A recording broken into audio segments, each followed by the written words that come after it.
नमस्कार, मैं हूं आशीष चतुर्वेदी। पावर ब्रेकफास्ट में आपका स्वागत है। आइए सबसे पहले शुरुआत कर लेते हैं ग्लोबल मार्केट के संकेतों के साथ और एसजीएक्स निफ्टी से शुरुआत करते हैं। यहां पर अगर आप देखें तो कल एक्शन पैक्ड दिन के बाद आज थोड़ी सी सुस्ती के संकेत देखने को मिल रहे हैं। महज 20 अंकों की बढ़त यहां पर आपको देखने को मिल रही है।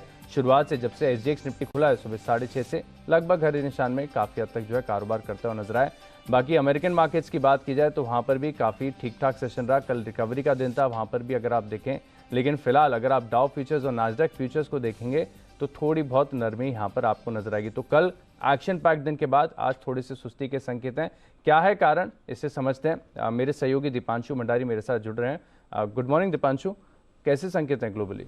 ठीक संकेत है आशीष, इतने खराब नहीं है। थोड़ी आप जैसे कह रहे हैं हल्की फुल्की सुस्ती है, थोड़ा मिले जुले आप संकेत कह सकते हैं। अच्छी बात है, एसजीएक्स निफ्टी हल्की बढ़त के साथ 18,000 के ऊपर के लेवल को होल्ड कर रहा है।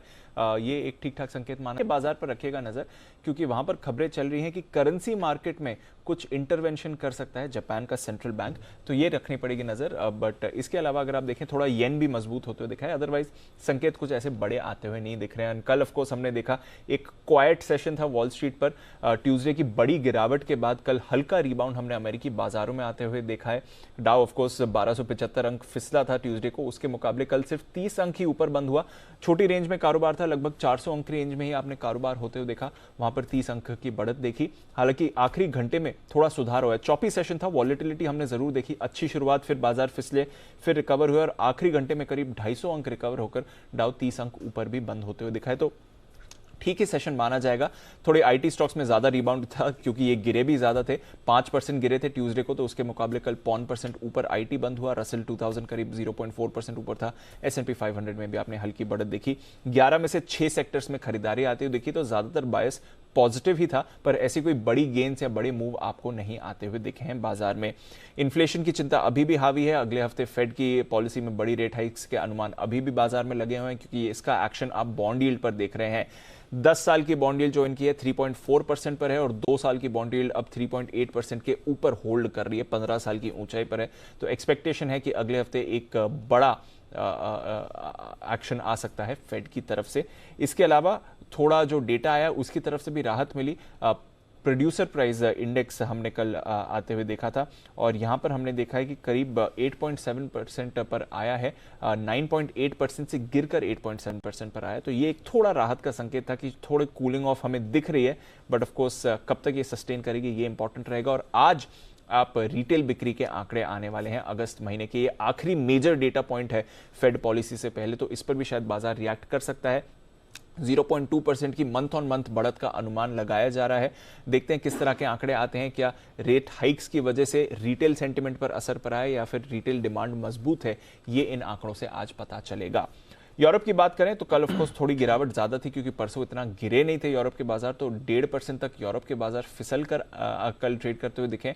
अच्छी बात है, यूके का इन्फ्लेशन डेटा आया है।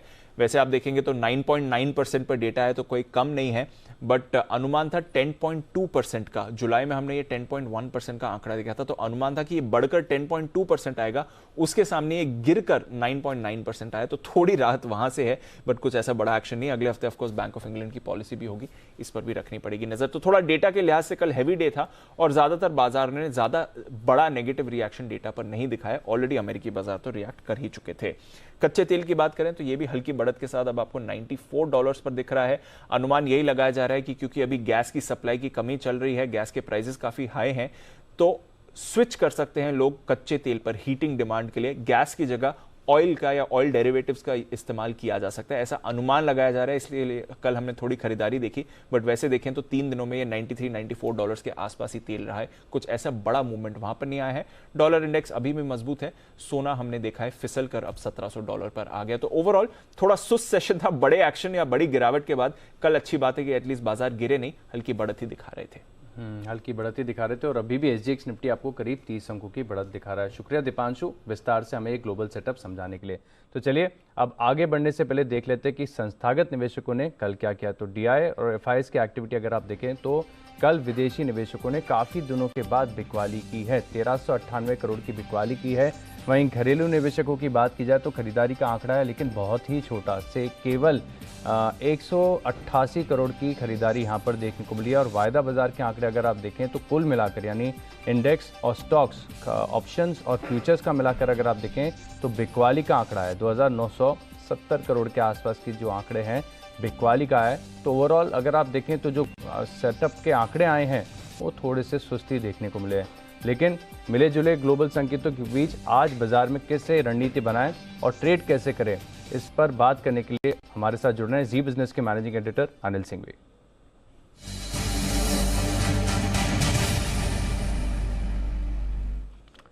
Good morning sir. सुस्त ग्लोबल संकेत है, एसजीएक्स निफ्टी सिर्फ 30 अंकों की बढ़त दिखा रहा है। क्या अहम लेवल्स होंगे आज निफ्टी और निफ्टी बैंक के लिए? गुड मॉर्निंग आशीष। देखिए, संकेत सुस्ती के हैं और अमेरिकी बाजार में एक बड़ी गिरावट के बाद उतार चढ़ाव भरा सेशन रहा। तो दोनों तरह से देख सकते हैं कि परसों की तेज गिरावट के बाद कल अमेरिकी बाजारों में निफ्टी पर से रिकवरी भी आती हुई दिखी है। और अगर नेगेटिव साइड में देखें तो ऊपर सप्लाई भी लगातार बरकरार है। कुछ नए ट्रिगर्स की तलाश है, कुछ और अमेरिकी बाजार देखना सुनना चाहते हैं जिसमें शायद 1-2 दिनों का वक्त लगे। तब तक बाजार थोड़े रेंज बाउंड रहने की उम्मीद है। हम भी 18,000 के आसपास वक्त बिता रहे हैं। हमारे बाजार अनडाउटेडली निश्चित तौर पर अमेरिकी बाजारों के मुकाबले में ज्यादा बेहतर, ज्यादा मजबूत नहीं हो सकते। ऐसे में शुरुआत के बाद आप इंतजार कीजिए किस तरफ बाजार पहले पहुंचते हैं, और अगर नीचे खुले और नीचे आए तो बहुत ही बढ़िया मौका होगा खरीदारी करने का। और खरीदने की जो रेंज है आशीष वो है 17,890 से 17,935। ये स्पॉट लेवल है निफ्टी के। इस रेंज में आने पर आपको करनी है खरीदारी। ऊपरी स्तरों पर 18,085, 18,125 हल्की फुल्की रुकावट की जगह है, और इसको पार करेंगे तो फिर 18,175 से 18,225 तक का रास्ता खुलेगा। फिलहाल आज के लिए एक बार पहले इस रेंज पर फोकस करें। बैंक निफ्टी का जहां तक सवाल है, लाइफ टाइम हाई पर कल हम बंद हुए 41,400 अब तक की सबसे बेहतरीन क्लोजिंग बैंक निफ्टी की है। ऐसे में बेस ऊपर की तरफ बैंक निफ्टी में शिफ्ट हो गया और अब आज के लिए सपोर्ट थोड़ा दूर है, लेकिन यही रेकर्ड टेल है 40,875 से 41,000। ये है वो रेंज जो आपके लिए मजबूत सपोर्ट का काम करेगी। 125 पॉइंट की ये रेंज है। और ऊपरी स्तरों पर 41,625 से लेकर 41,825 ये रेंज है जो हल्की फुल्की प्रॉफिट बुकिंग यहाँ रुकना चाहिए। और एक बार 41,850 को पार किया तो फिर 42,000 तक जाने की तैयारी बैंक निफ्टी की भी हो सकती है। जी, तो 42,000 तक निफ्टी बैंक जाने के लिए तैयार हो रहा है और धीरे धीरे सपोर्ट के लेवल्स आप देखिए ऊपर की तरफ शिफ्ट हो रहे हैं। लेकिन खास बात नोट करने की है कि निफ्टी बाय मोड में आएगा 17,890 से लेके 17,935 की रेंज में। वहीं निफ्टी बैंक में भी अगर आप देखें तो सपोर्ट आ रहा है 40,875 और 41,000 के बीच में। 41,825 के आसपास का जो जोन है वो रेजिस्टेंस जोन माना जाएगा। शुक्रिया सर, ये जो लेवल्स हैं हमें समझाने के लिए। तो चलिए अब शो में आगे बढ़ते हैं और खबरों वाले शेयर्स जान लेते हैं। मेरे सहयोगी अरमान हाद मेरे साथ जुड़ चुके हैं। गुड मॉर्निंग अरमान, कौन से स्टॉक्स हैं जो आज खबरों के चलते फोकस में रहेंगे? जी, सबसे पहले आईपीओ पर ध्यान रखिएगा, क्योंकि जो तमिलनाडु मर्केंटाइल बैंक है उनका जो आईपीओ है वो आज से लिस्टिंग होती हुई दिखेगी। उज्जीवन स्मॉल फाइनेंस बैंक पर भी ध्यान रखिएगा, क्योंकि जो बोर्ड बैठक में क्यूआईपी के जरिए जो इश्यू प्राइस है उस पर विचार किया जाएगा, जो क्यूआईपी जो हुआ था उसके लिए। और स्पेशलिटी स्टील के लिए जो पीएलआई आवेदन है उसका आज आखिरी दिन है। लिबर्टी शूज पर भी ध्यान रखिएगा, क्योंकि जो बोर्ड की बैठक में इंतरिम डिविडेंड पर जो है वो विचार किया जाएगा। एक्स डेट है भारत इलेक्ट्रॉनिक्स के लिए बोनस इश्यू 2:1 का, और उसी के साथ साथ Bharat heavy electricals final dividend 0.4 का, इंद्रप्रस्थ गैस फाइनल डिविडेंड 5.5 का, नेशनल एल्यूमिनियम फाइनल डिविडेंड 1.5 का, और जी एंटरटेनमेंट एंटरप्राइजेस जहां पे फाइनल डिविडेंड है 3 का। एक और आईपीओ अपडेट, जो आईपीओ कल खुला था उसका पहला दिन कल था, उसमें अगर आप टोटल सब्सक्रिप्शन देखेंगे तो लगभग 2.9 टाइम्स अगर वो बढ़ता हुआ दिखा है। उसमें क्यूआईबी अगर देखेंगे तो 6%, एनआईआई अगर देखेंगे 5.8 और रिटेल का अगर आप देखेंगे तो 3.2। जीआर इंफ्रा प्रोजेक्ट्स 15 से 16 सितंबर तक जो है ओएफएस खुला रहेगा। उसमें ओएफएस के जरिए लगभग 57 लाख शेयर्स जो हैं वो बेचे जाएंगे, जो कि अगर आप कुल इक्विटी देखेंगे 5.9% के पर है। और ओएफएस का जो फ्लोर प्राइस रखा गया है वो 1260 का रखा गया है, जो अगर मौजूदा अगर जो भाव है वहां से लगभग 8.4% डिस्काउंट पर है। वेरांडा लर्निंग सॉल्यूशंस बोर्ड ने लगभग 78 लाख इक्विटी शेयर जो प्रेफरेंशियल बेसिस पर नॉन प्रमोटर्स को 307 के भाव पर इशू करने पर मंजूरी मिल रही है। बोर्ड ने उसकी मंजूरी दे दी। उसी के साथ साथ 20 लाख के कन्वर्टेबल वारंट्स जो हैं वो भी इशू करने की मंजूरी मिली है। और और इसी के साथ साथ अगर आप देखेंगे कि इन्होंने ये जो 500 करोड़ तक की जो लिमिट है जो रिटेल पार्टी ट्रांजैक्शन है उसका भी इनको अप्रूवल बोर्ड ने दिया है। आदित्य बिरला कैपिटल पर ध्यान रखिएगा क्योंकि अबू धाबी इन्वेस्टमेंट अथॉरिटी के निवेश को सीसीआई की मंजूरी मिलती हुई दिखी है। और अंत में बालाजी अमाइंस पर ध्यान रखिएगा क्योंकि ग्रीनफील्ड प्रोजेक्ट यूनिट 4 का जो फेज 1 है वो पूरा हो चुका है। उसी के साथ साथ अगर आप फेज 2 में अगर आप देखेंगे तो फेज 2 के तहत उनकी जो उत्पादन क्षमता है उसमें उन्होंने कहा है कि वो बढ़ोतरी की जाएगी और ये जो है इसका जो पूरा क्षमता विस्तार है उसमें 200 से 220 करोड़ तक की जो राशि है वो खर्च की जाएगी। शुक्रिया अरमान ये खबरों वाले स्टॉक्स हमें बताने के लिए। तो चलिए आइए अब शो में आगे बढ़ते हैं और जान लेते हैं आज के ट्रेडिंग कॉल्स। तो सबसे पहले अगर आप देखें तो चॉइस ब्रोकिंग की तरफ से खरीदारी की राय आ रही है। MMTC पर 38 रुपये की क्लोजिंग है, 40 रुपये का लक्ष्य होगा, 37 रुपये का आपको लगाना है स्टॉप लॉस। आनंद राठी सिक्योरिटीज खरीदारी की राय दे रहे हैं banking stock city union bank पर, यहाँ पर टारगेट होगा 194 रुपये का, 180 रुपये का आपको स्टॉप लॉस लगाना है। सेंट्रम ब्रोकिंग की तरफ से जो है एक और बैंकिंग स्टॉक है जो फोकस में रहेगा वो है बंधन बैंक, यहाँ पर भी आपको खरीदारी करनी है 315 रुपये के लक्ष्य के लिए और स्टॉप लॉस लगाना है 301 रुपये का। जी एंटरटेनमेंट यहाँ पर भी खरीदारी की राय आ रही है, 290 रुपये का लक्ष्य है, 273 रुपये का आपको लगाना है स्टॉप लॉस। तो चलिए बाजार पर क्या हो आपकी स्ट्रैटेजी और किन शेयरों पर आप लगा सकते हैं पैसे, इस पर बात करने के लिए हमारे साथ जुड़ रहे हैं SMC ग्लोबल सिक्योरिटीज के मुदित गोयल। गुड मॉर्निंग मुदित। देखिए मार्केट्स तो फिलहाल SGX निफ्टी 35 अंकों की बढ़त दिखा रहे हैं, कल का सेशन काफी इंटरेस्टिंग था। आज बताइए कौन से स्टॉक्स और सेक्टर्स फोकस में रहेंगे। Good morning Ashish ji, good morning everyone. देखिए सबसे पहले तो कहेंगे निफ्टी में काफी अच्छा कल के सेशन में रिकवरी देखने को मिला है और जिस तरह के चार्ट्स बने हुए हैं चार्ट्स पर एक inverse head and shoulder pattern बना रहा है जिसकी नेकलाइन का ब्रेकआउट आएगा 8070 के ऊपर, 18070 के ऊपर। जैसे 1870 का ब्रेकआउट आएगा 1 से 2 दिन के अंदर निफ्टी में 18250 से 18300 तक के अपसाइड मूव देखने को मिलेंगे। तो यहाँ पर अब अगर कोई भी डिप देखने को मिलता है एक बाइंग अपॉर्चुनिटी रहेगा, हमें लगता है बड़े अपसाइड मूव के लिए निफ्टी तैयार हो चुका है। तो आज के लिए अगर हम बात करते हैं तो 18140 के टारगेट के लिए निफ्टी को लॉन्ग करके चल सकते हैं। स्टॉप लॉस आएगा 17900 का।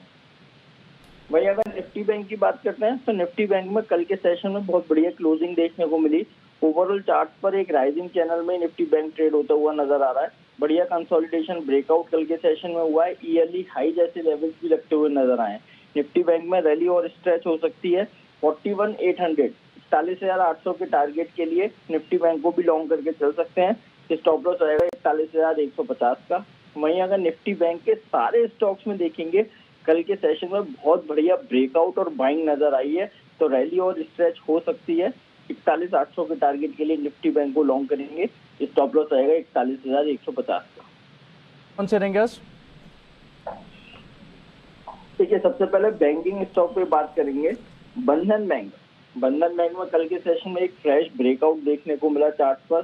लास्ट 4-5 महीने से जो कंसोलिडेशन था उसमें एक ट्रायंगल पैटर्न बनाया और उसका ब्रेकआउट आया है और बढ़िया वॉल्यूम के साथ ब्रेकआउट है। लास्ट 2 महीने के जो रिकॉर्ड वॉल्यूम के साथ इस काउंटर में कल ब्रेकआउट देखने को मिला है। तो बंधन बैंक को लॉन्ग करके चलेंगे 312 के टारगेट्स के लिए। स्टॉप लॉस रहेगा 302 का। दूसरा स्टॉक रहेगा, कल हमने देखा था मेटल काउंटर्स में बहुत बढ़िया रिकवरी देखने को मिली और सारे मेटल काउंटर्स लो से अच्छे रिकवर हुए और अच्छे लेवल्स पर क्लोज होते हुए नजर आए हैं। हमें लगता है आज के सेशन में मेटल में और फॉलो अप बाइंग आ सकती है। नेशनल एल्युमिनियम को लॉन्ग करके चलेंगे। इसमें भी फॉलिंग ट्रेंड लाइन का ब्रेकआउट देखने को मिला है, कंसोलिडेशन ब्रेकआउट हुआ है। लास्ट 1.5 महीने से जो कंसोलिडेशन था उसका ब्रेकआउट कल के सेशन में आया है। तो नेशनल एल्युमिनियम में और रैली स्ट्रेच हो सकती है। 86 के टारगेट के लिए नेशनल एल्युमिनियम को लॉन्ग करके चलेंगे। स्टॉप लॉस रहेगा 80 का। तो चलिए 2 स्टॉक है बंधन बैंक और नाल्को, आपको अपने रडार पर रखना चाहिए। शुक्रिया मुदित जी ये ट्रेडिंग आइडियाज हमारे साथ शेयर करने के लिए। और अब कमोडिटी स्पेस के ट्रेडिंग आइडियाज जान लेते हैं। IIFL सिक्योरिटीज के अनुज गुप्ता की तरफ से जो है ट्रेडिंग आइडियाज आपकी स्क्रीन पर फिलहाल फ्लैश होते हुए नजर आएंगे। गोल्ड, सिल्वर, कॉपर और क्रूड यहाँ पर क्या करना है देख लेते हैं। सबसे पहले सोने में आपको खरीदारी करनी है 50,300 रुपये के लक्ष्य के लिए।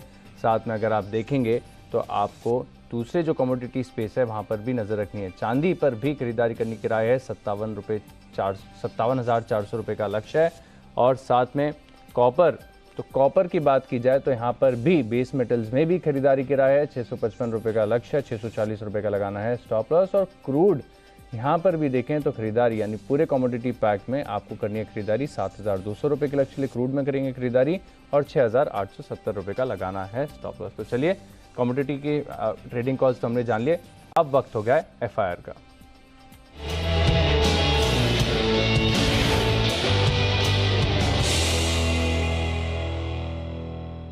ब्रोकरेज रिपोर्ट्स बताने के लिए मेरे सहयोगी अरमान नहार हमारे साथ जुड़े हुए हैं। अरमान बताइए कौन से स्टॉक्स पर रिपोर्ट्स आई हैं आज? जी, काफी सारे स्टॉक्स हैं। सबसे पहले अगर आप देखेंगे तो ICICI बैंक पर CLSA और मॉर्गन स्टैनली दोनों की रिपोर्ट आती हुई दिखी है। अगर आप CLSA देखेंगे, उन्होंने जो बाय को है मेंटेन करा है, पर टारगेट जो है वो उन्होंने 1040 से बढ़ाकर 1150 कर दिया है। मौजूदा अगर जो भाव है वो 918 का है। वहीं उन्हीं पर मॉर्गन स्टैनली की भी रिपोर्ट आती हुई दिखी है। उन्होंने ओवरवेट की जो राय है वो तो मेंटेन करी है और टारगेट जो है 1225 का कर दिया है।